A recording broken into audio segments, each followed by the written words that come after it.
fazer aqui minhas observações. O tema, evidentemente, não é um dos mais propícios para esse momento, mas como assim uma vivência pessoal na década de 80, quando estudante, eu lembro o processo todo da Constituinte, e sem entender muito o significado daquele momento que nós passávamos, né, a gente defendia algumas ideias que hoje a gente entende o porquê. Hoje, pensando sobre aquele momento, o que nós podemos verificar, pelo menos a minha geração, é que nós falhamos, né? A minha geração é uma geração posterior à geração 68, digamos, uma ou duas, né? E várias pessoas que, na época, eu militava junto no PMDB, e até vou dar nomes, né?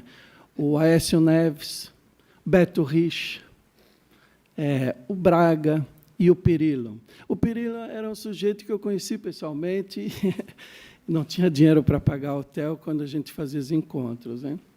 Então, hoje, o que a gente vê?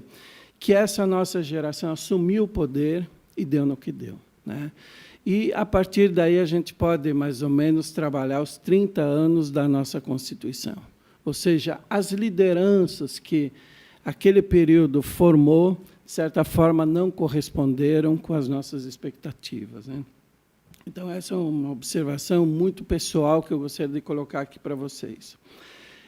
Na década de 80, sem muito entender o porquê, eu comecei a estudar a história, a questão dos partidos políticos, né? Então, não é de hoje que eu trabalho com esse tema. E uma das questões que sempre me incomodava na militância partidária era a crise que a gente ouvia falar. Essa crise é gerada por quem, né? Qual a causa da crise? O que eu sempre ouvia falar é que a crise era gerada pela deficiência dos partidos políticos. Então, fui estudar, efetivamente, o que significavam os partidos políticos, né?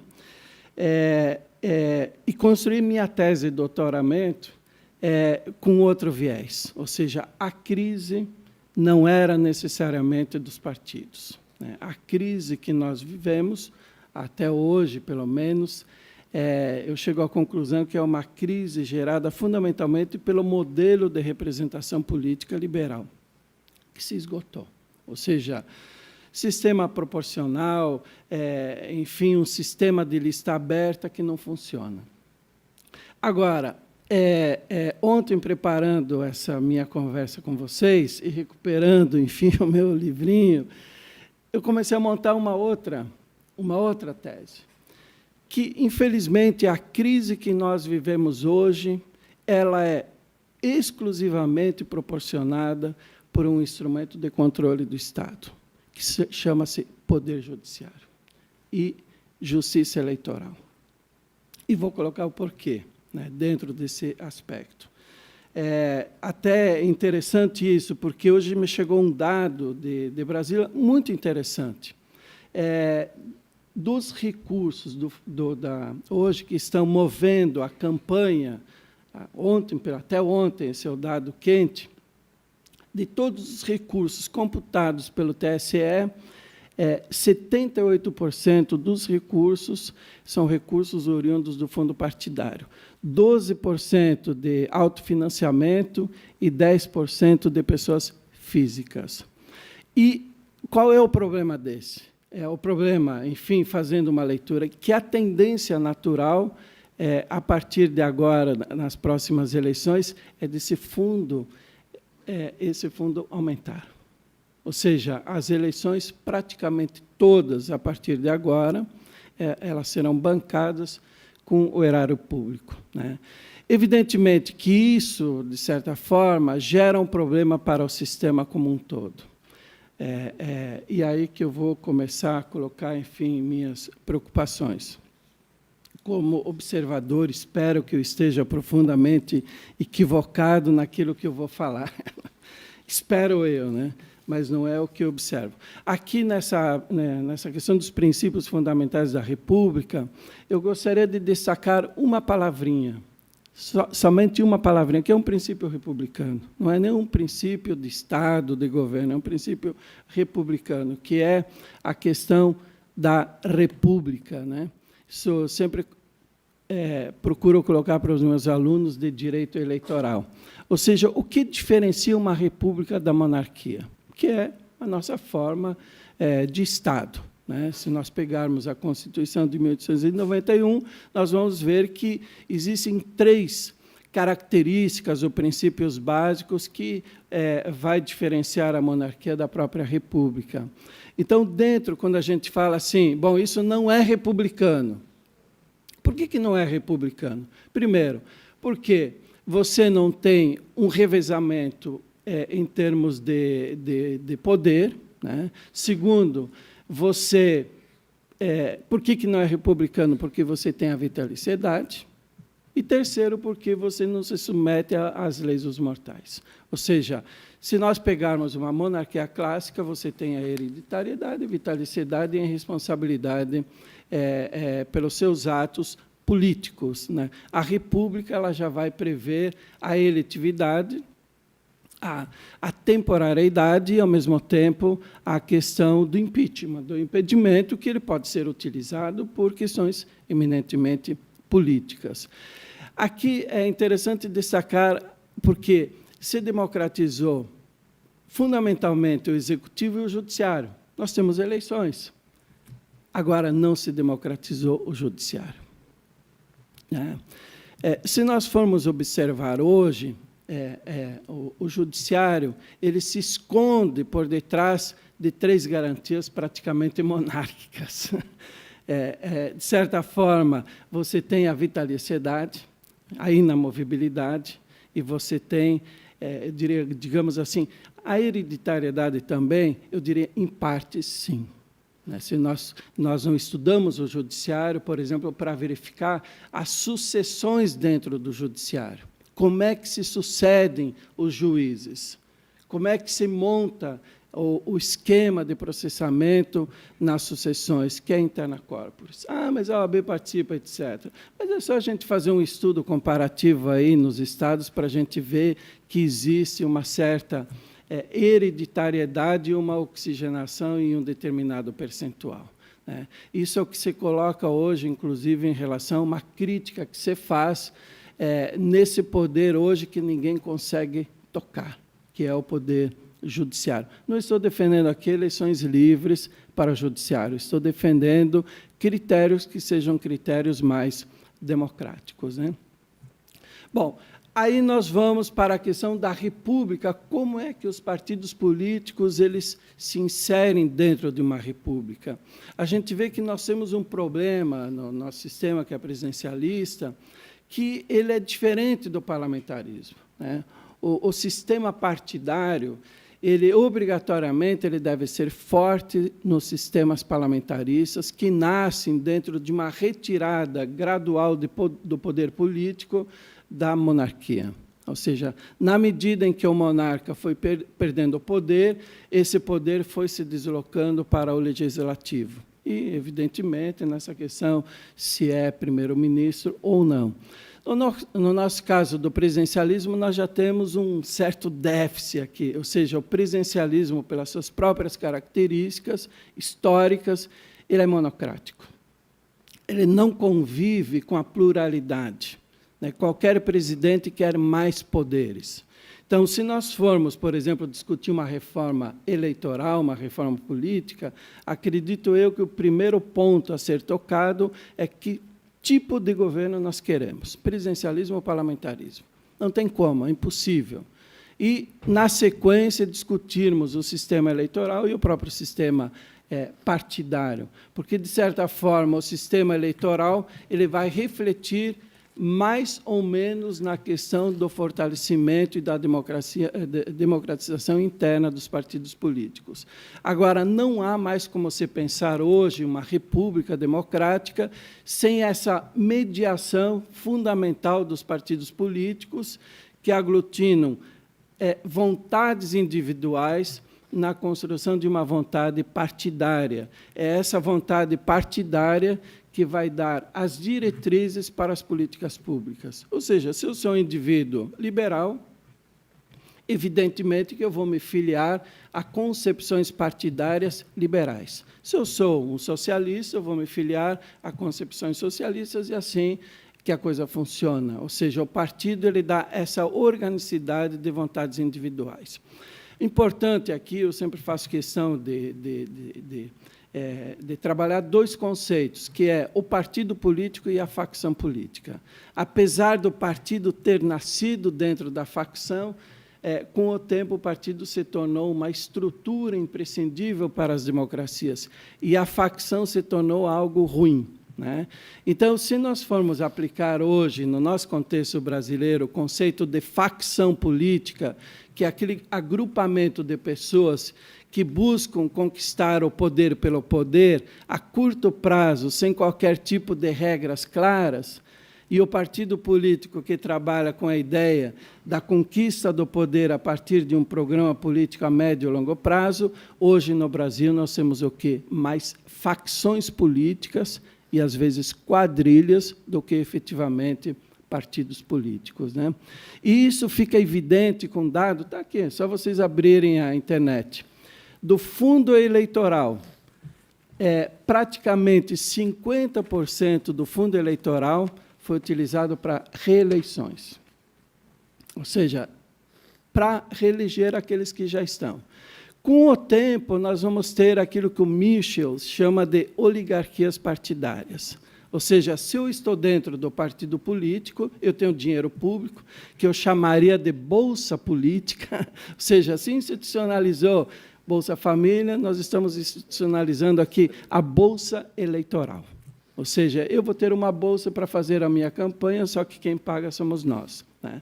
Então, vejam a perversão do sistema que nós vamos construindo. Agora, evidentemente que nós podemos identificar aqui alguns responsáveis por isso, além dos políticos, né?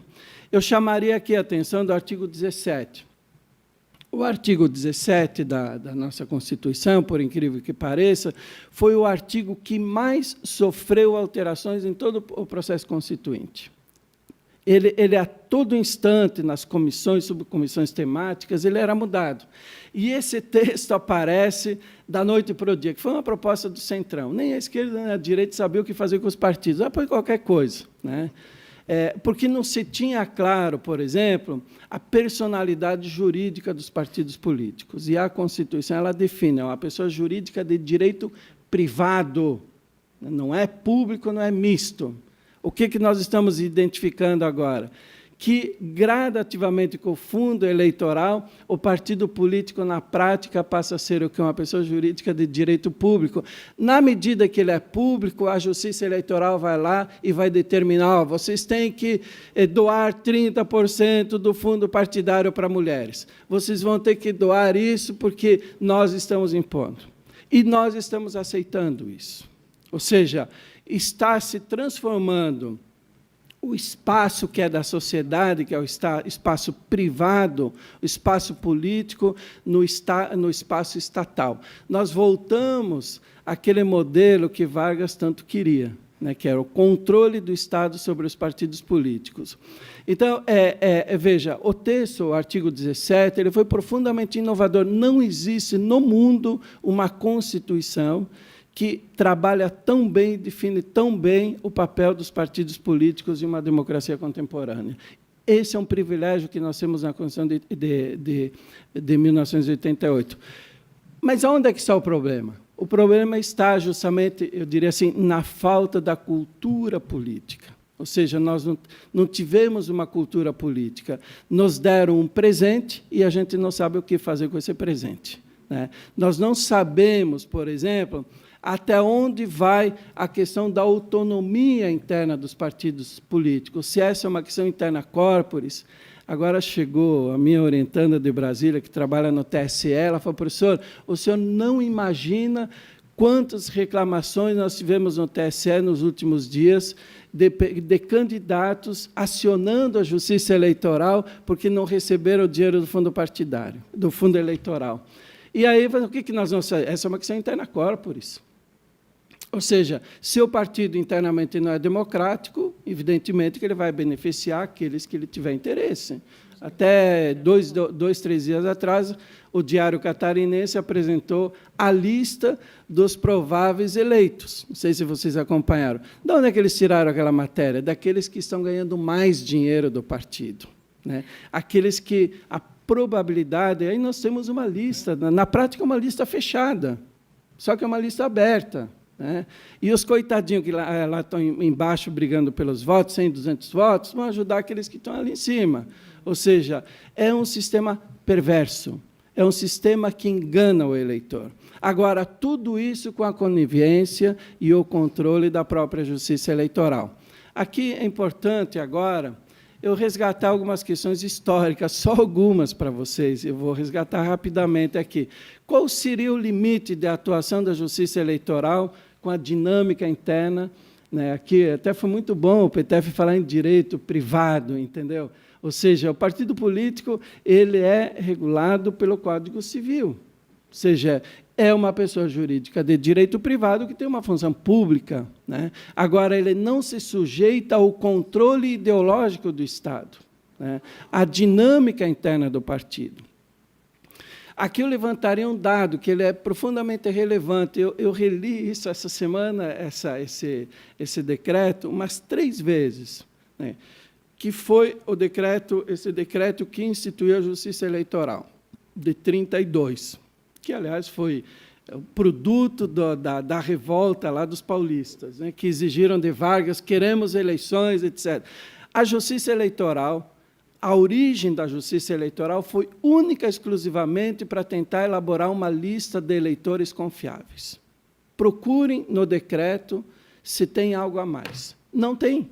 Ou seja, a fiscalização da eleição, ou a própria lei determinava que os partidos políticos fizessem. Ou seja, a sociedade que se organiza. Nós simplesmente vamos trabalhar a logística para que não votem 2 vezes, 3 vezes, porque eram os vícios da Primeira República, da República Velha. Tá?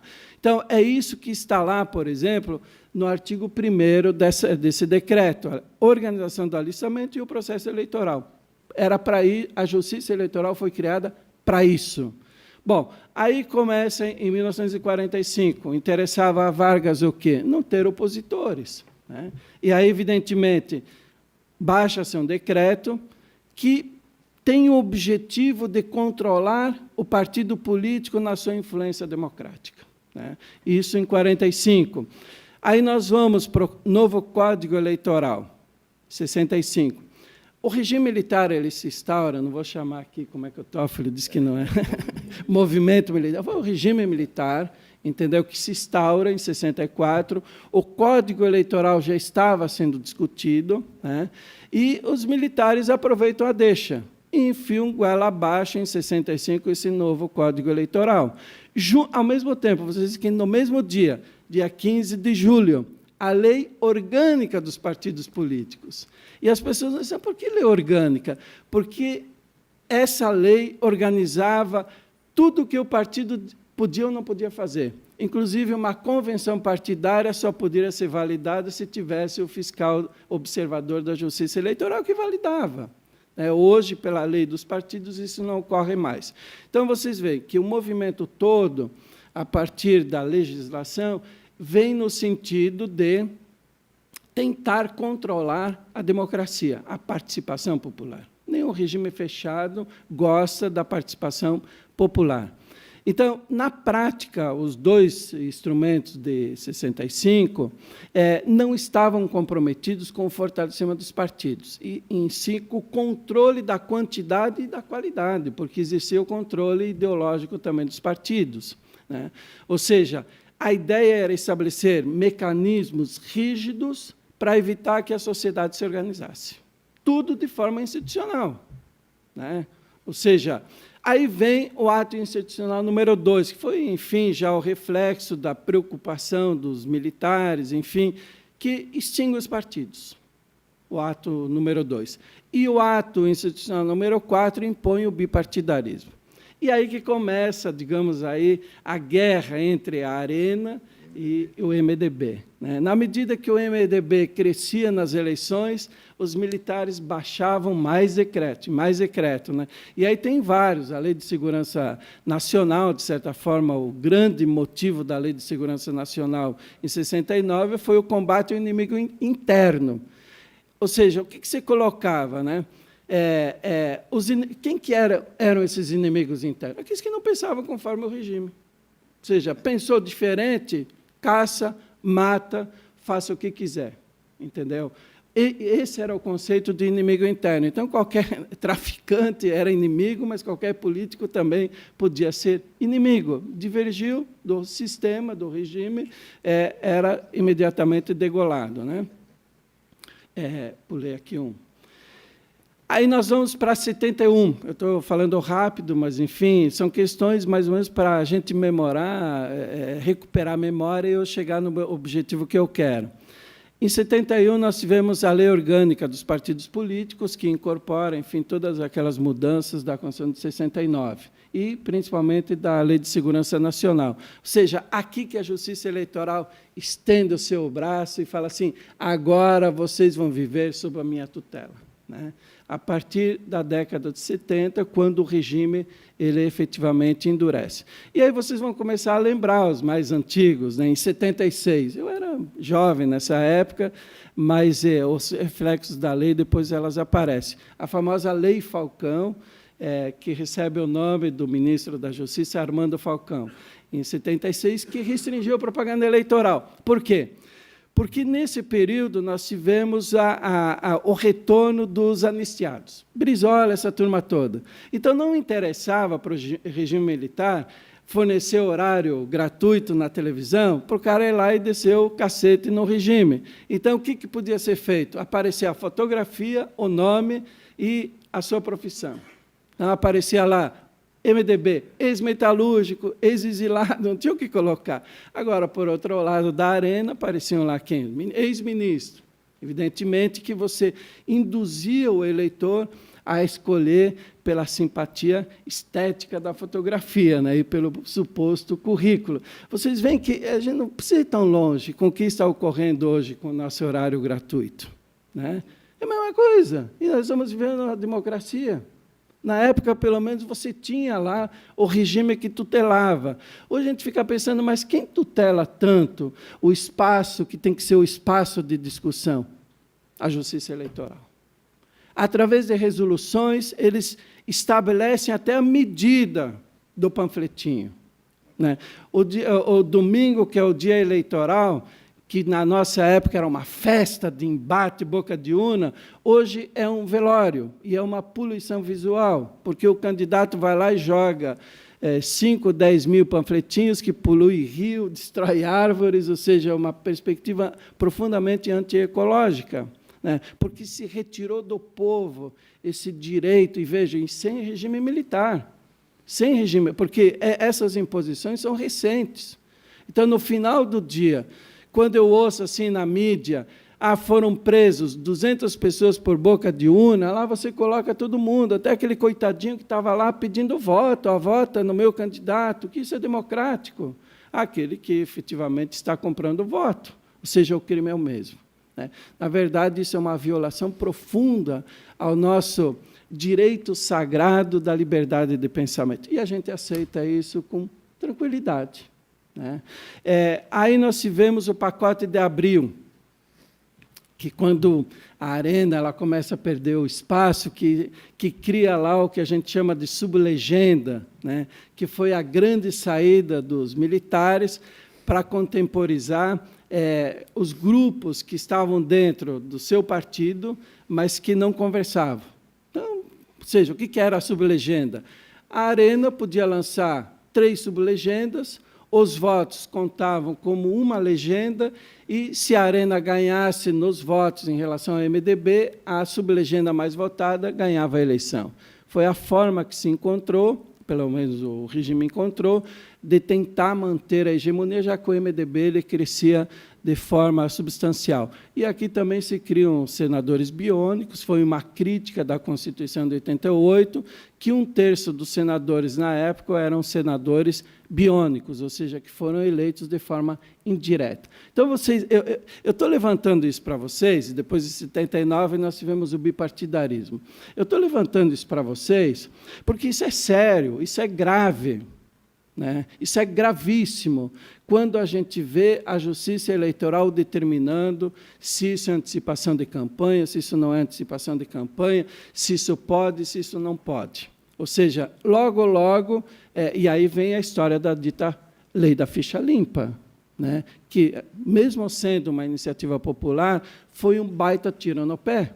Ou seja, é a lei que deveria ser execrada por todos nós.